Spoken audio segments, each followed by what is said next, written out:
Alors dans ce tuto, je vais faire une configuration du rendu sous Blender. Donc ici, Blender Render. Voilà. Donc on a la scène d'origine. J'appuie sur Sup, j'efface le cube, je mets le curseur au centre, Shift S, curseur to center, Shift A. Je vais rajouter un objet de type mesh qui s'appelle plane, comme surface plane. Alors, bouton milieu, molette, voilà. Donc, je vais modifier cette plane, je vais faire S 9, entrée. Je vais multiplier la surface par 9, ici. 9 sur l'axe des X et 9 sur l'axe des Y. Ensuite, j'entre en mode édition avec la touche Tab. Je sélectionne deux points en face de la caméra. Je fais E comme extrude, Z. Je valide. Donc là, j'obtiens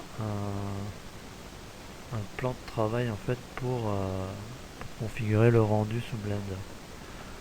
Alors, je vais rajouter un effet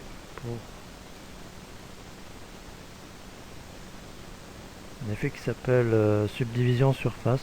Donc dans modifier ici la clé à molette. Donc ce qui se passe, c'est que l'objet va être lissé de cette manière. Je vais régler le lissage à 3 ici et là pour la vue 3D et pour le rendu. Donc j'obtiens ça. Je vais faire un CTRL R sur une arête verticale ici pour durcir l'angle. Je valide deux fois avec le bouton gauche. Je fais un CTRL R ici et un autre là. Voilà. Du coup j'obtiens comme un espèce de drapé pour la photographie. Donc le même type de montage. Je vais rajouter une autre option. Alors j'appuie sur Tab pour sortir du mode édition de l'objet. Je clique avec le bouton droit, je sélectionne la caméra. Je vais un peu faciliter la manipulation de la caméra à l'aide d'une cible. Donc je vais rajouter une cible à la caméra pour la viser. Donc je fais Shift A, j'ajoute un objet de type empty. Alors n'importe lequel. Pour l'exemple, je vais prendre cube. Voilà, j'ai un cube, je fais juste S, une petite remise à l'échelle pour avoir quelque chose de pas trop grand. Voilà, et en ayant le cube sélectionné, bouton milieu, je vais sélectionner avec Shift, bouton droit, la caméra. Donc j'ai en premier sélectionné le cube, en deuxième la caméra, donc l'objet principal et la caméra. Je vais faire CTRL SHIFT C pour faire Add Constraint with Target, donc ajouter une contrainte avec une cible. Et là je vais faire un track to, donc caméra tracking. La caméra ne regarde pas dans la bonne direction, ici dans contrainte, donc les deux maillons assemblés. Je vois que j'ai rajouté ma contrainte track to avec l'empty, l'objet vide qui est attaché en target, donc en cible. Et là je vais régler moins Z et Y. Voilà.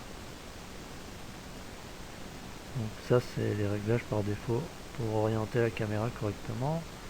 Ensuite je vais prendre les chevrons avec le bouton gauche, je glisse vers le bas et j'appuie sur 0 sur une des deux vues qui a été produite. Donc j'ai deux vues 3D. J'ai subdivisé mon écran en deux. Donc sur une des vues, j'ai appuyé sur 0, j'ai la vue de la caméra, et sur l'autre, je peux déplacer la caméra et déplacer la cible de visée indépendamment. Voilà. Donc là, j'ai une certaine aisance pour la configuration de base pour une scène pour le calcul 3D. Voilà. Donc je vais rajouter un objet, Shift A, on va mettre une sphère. La sphère est idéale pour tester les matériaux. Je fais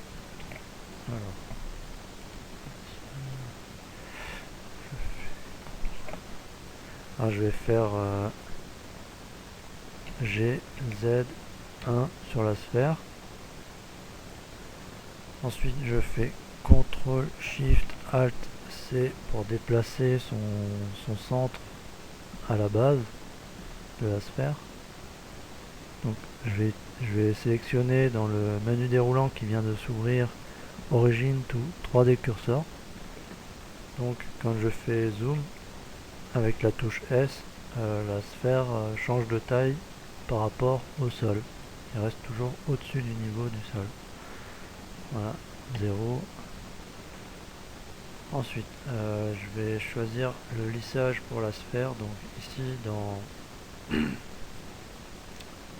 dans l'onglet qui s'appelle Tools, j'ai une option qui s'appelle Shading, donc rendu finition de la surface. Donc je peux mettre une surface à base solide ou à base lisse. Donc le lissage permet de faire disparaître l'apparence de polygone ici sur la sphère. Ensuite je vais rajouter un matériau, donc toujours avec la sphère sélectionnée, donc New. Je vais changer la diffuse. Donc, la diffuse c'est la matière pleine ici. Le spéculaire c'est la tâche de réflexion de la source lumineuse. On peut augmenter la dureté, donc rendre l'objet moins rugueux, plus lisse. Je vais choisir un algorithme différent. Ici on a différents algorithmes pour le calcul de la surface. Donc Lambert c'est la valeur par défaut. Ici je vais mettre Blin. Et voilà. Donc là j'ai quelque chose d'assez correct. Donc là si je tape F12,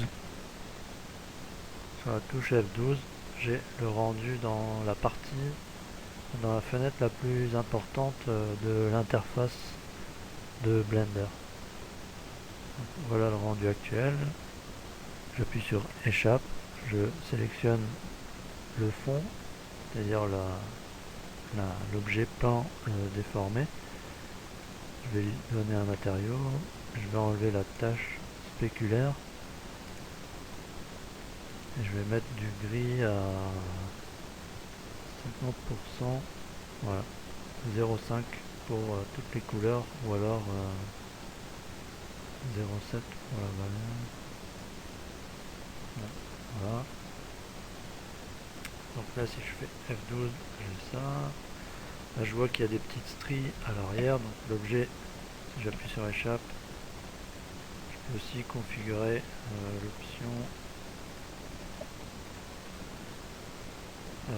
toujours en mode objet ici, shading smooth, donc lissage de la surface. Là je fais F12 et donc je n'ai plus l'effet de polygone ici au fond. Voilà. Ensuite, si j'ai envie, je peux élargir, donc je fais S, Y dans mon cas pour élargir le fond. Voilà. Du coup on voit plus l'arrière-plan pour le rendu. Et je fais fichier, enregistrer, et je vais l'appeler rendu. Moi je vais l'appeler rendu 2. Voilà. Là c'est juste un test. Alors j'appuie sur F12, ici on a des ombres très noires, donc complètement bloquées et pas de lumière. Donc, pour débloquer les ombres, pour faire que les objets interagissent entre eux au niveau de l'éclairage, ici dans le monde, donc World, j'ai une option en plus de régler le fond, la luminosité ambiante. J'ai un truc qui s'appelle Indirect Lighting, Indirect Lighting, donc lumière indirecte, donc le rebond de la lumière entre les différents objets. Et dans Gather, je vais choisir Approximate, donc ce qui va permettre d'utiliser cette option. Voilà. Ensuite, je fais le test, rendu F12. C'est un petit peu plus lent, sauf que l'arrière de la sphère est maintenant éclairé par la surface plane en bas au niveau du sol. Si je veux... Ouais. Alors si je veux améliorer encore l'éclairage de la scène, c'est vivement recommandé d'avoir au moins 2 voire 3 sources lumineuses. Donc je peux faire un Shift D pour dupliquer ma source en 2. Sachant que la source d'origine a Ray Shadow ici activé quand je sélectionne la source, je vais sur cette icône, je peux régler les détails des paramètres de la source lumineuse. Je peux créer ici des ombres douces, parce que ici on voit qu'on a une ombre dure, donc une ligne droite qui sépare la partie éclairée et la partie dans l'ombre. En changeant la taille de la source lumineuse, si je mets 1 par exemple, et en augmentant ici le nombre d'échantillons, donc ici c'est un nombre qui va être élevé au carré, donc il faut savoir que faut limiter la valeur qu'on met ici. Donc, le mieux c'est de rester en dessous de 5 ou 6, parce que sinon on fait 6 x 6, on a 36 rayons par pixel, donc chaque pixel va être moyenné par ici par exemple 3 x 3 rayons. Donc pour chaque pixel calculé, on a 9 rayons de lumière qui arrivent de différents endroits de la source lumineuse, et si la source a une certaine épaisseur, on obtient une moyenne plus lisse que... Bon, si j'appuie sur F12, on obtient une ombre douce. Alors l'ombre douce elle est ici. Je vais aussi changer la taille de la première source. Soft size. Voilà, là je vais mettre 3 aussi. Si je fais F12, un petit peu lisser les ombres. Si on veut lisser plus, il suffit d'augmenter la taille de la source. Si on met 3 par exemple, F12, là on a quelque chose de raisonnable. Donc ça c'est la base de la configuration pour le rendu. Là si j'appuie sur échappe,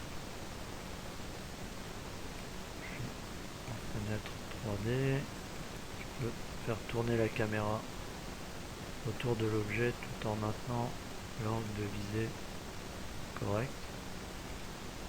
Je peux changer la hauteur. Voilà. Je peux dupliquer la sphère. Shift D. Ensuite Shift Z. Donc là c'est comme si j'avais fait un GZ avec... Non, un G Shift Z aussi. Un déplacement fixé sur l'axe X et Y. Shift Z annule les possibilités de déplacement sur l'axe des Z. Ça marche aussi pour les deux autres axes. Voilà. Là j'ai les deux sphères dans la vue.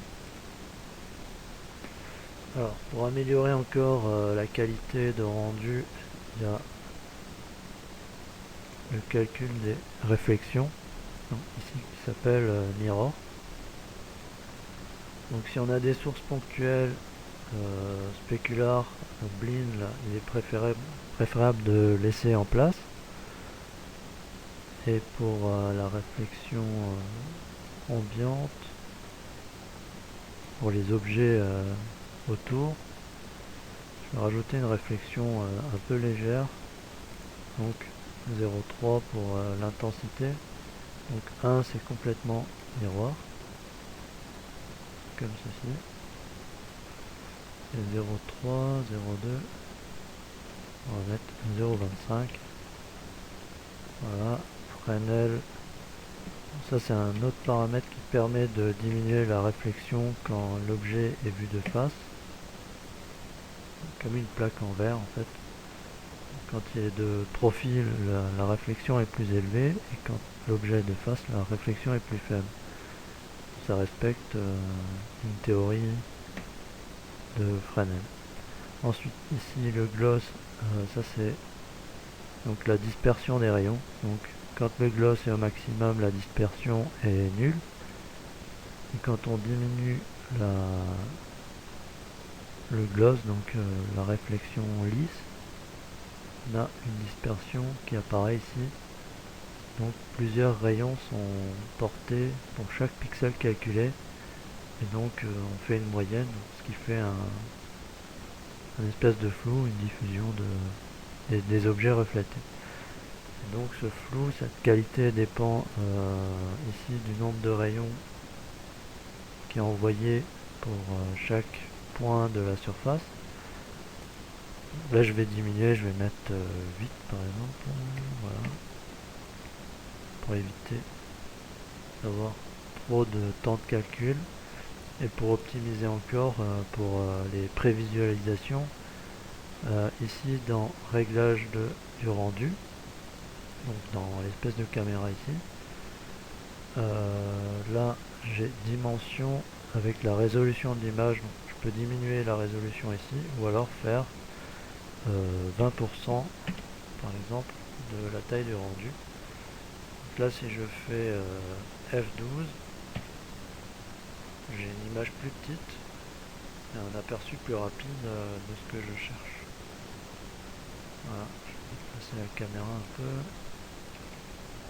J'ai. Voilà, du coup on voit pas le fond. F12. Donc là on a des fausses sources lumineuses surfaciques. Donc on a une apparence de point au niveau du reflet et une apparence de surface au niveau des ombres. Donc, si je veux encore améliorer ici la source lumineuse, je peux la convertir en surface ici. Par contre l'énergie ici est multipliée par la surface. Donc ça il faut le savoir. Ça il faut que je le divise par 20 à peu près. Donc, je vais mettre 0.05. Les réglages que j'ai trouvés auparavant. Là je mets surface 3 x 3 pour l'exemple. Et je peux enlever spécular. Donc là si je fais F12,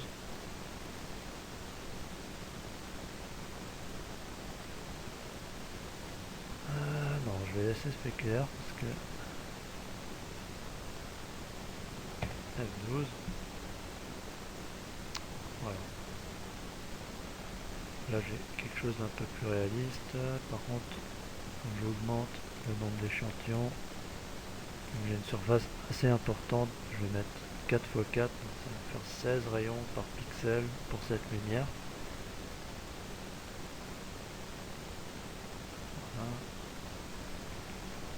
Donc si je veux pousser le réalisme au maximum, en fait l'idéal serait, je fais Alt R sur la lumière pour l'orienter verticalement. Je fais Shift S, curseur to selected, donc je mets le curseur sur ma lumière.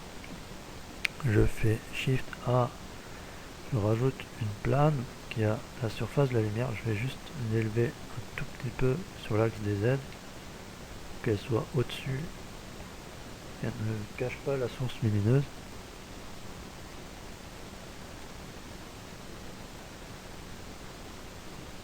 Et donc je vais la mettre à la même taille, S. Voilà. Et je vais lui donner un matériau différent. Donc là, spécular, je vais enlever l'intensité, je vais mettre 0. Et par contre sur emit, je vais mettre 2 pour la valeur. Donc là j'obtiens un objet de type source lumineuse. Donc il va avoir un impact sur cette partie-là qu'on a vu précédemment dans World. Ici Approximate, donc il devient une indirect lighting qui émet une certaine intensité. Donc là si je fais F12, voilà, là on voit pas trop. Alors je vais changer le réglage. Je vais rendre cette sphère lisse. Donc je vais virer, je vais augmenter le gloss ici à fond. Du coup sample et tout ça n'est plus pris en compte, donc on diminue sensiblement, enfin on diminue sensiblement le temps de rendu, donc on augmente la vitesse. Qu'est-ce d'autre? Je vais enlever le spéculaire sur la source lumineuse. Et donc c'est le morceau là, c'est cette plane que j'ai fabriquée qui va servir d'objet réfléchi. Au lieu que j'utilise la source de type Phong ou Blin ici sous forme spéculaire. Là je vais faire F12. Donc là on a une source réelle avec un éclairement digne de ce nom. Voilà. Donc là on a une qualité supérieure au niveau du rendu. C'est un peu au détriment du temps. Il faut bien régler, il faut un peu limiter. Ici Approximate va assez vite si les objets sont pas trop complexes, parce que ça dépend du nombre de triangles par objet. Ça c'est pour Approximate. Le nombre de rebonds, je recommande d'en avoir qu'un seul, parce que si on augmente ça, on augmente le nombre d'itérations de calcul avant le rendu, et ça ralentit le rendu au passage. Et ici, il faut limiter, donc si on a des objets lisses, on n'a qu'un seul sample qui est traité par pixel. Et pour les surfaces lumineuses, si elles sont plusieurs, en fait, elles se compensent, donc les ombres sont moins fortes. Voilà, l'exemple est assez mauvais parce que on a une source très très importante, du coup l'ombre est assez granuleuse, donc il convient d'augmenter encore légèrement cette valeur. Là on est presque au max. F12. Voilà, là on a quelque chose d'un peu plus lisse. Voilà, c'est tout pour cette partie. En fait, après il suffit d'importer, donc on fait append ou link. Alors append fait une copie des objets qui ont été sauvegardés dans d'autres fichiers. Si on va dans Objets, alors on choisit un autre fichier Blender où on a créé des objets, ici par exemple. Ensuite on rentre dans le répertoire Objets, on choisit les objets créés préalablement, là avec la touche Shift, et on fait Append from Library. Et ici sont apparus, alors avec Shift bouton milieu, je peux glisser la vue, Z, ah, je vais un peu déplacer, Z, alors, donc je peux leur donner un matériau identique. Donc une fois qu'on a créé un matériau de qualité de réglage supérieur, on ne veut plus refaire le réglage tout le temps, on clique sur le matériau ici dans la liste déroulante pour l'attribuer au nouvel objet, et on peut en faire une copie ici et changer quelques paramètres. Ça évite de tout recommencer à zéro. Si on veut faire du métal par exemple, on va diminuer ça presque au minimum. Et ici on augmente la réflexion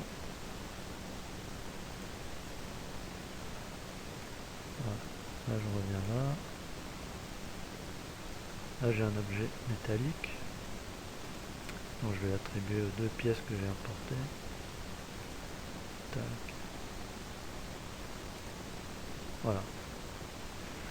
Ensuite, il suffit de les exposer correctement. 90. Voilà.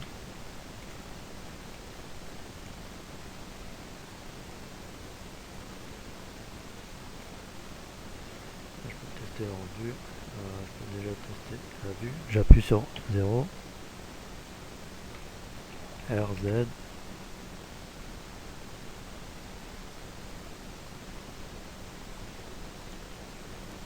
Je peux déplacer. Ici. R. Y. 90. Entrée.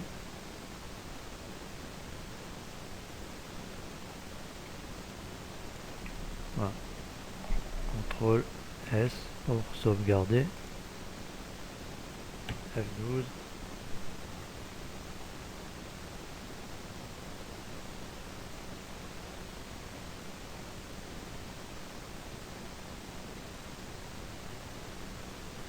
Donc là j'ai un rendu de qualité avec Blender Render. Voilà.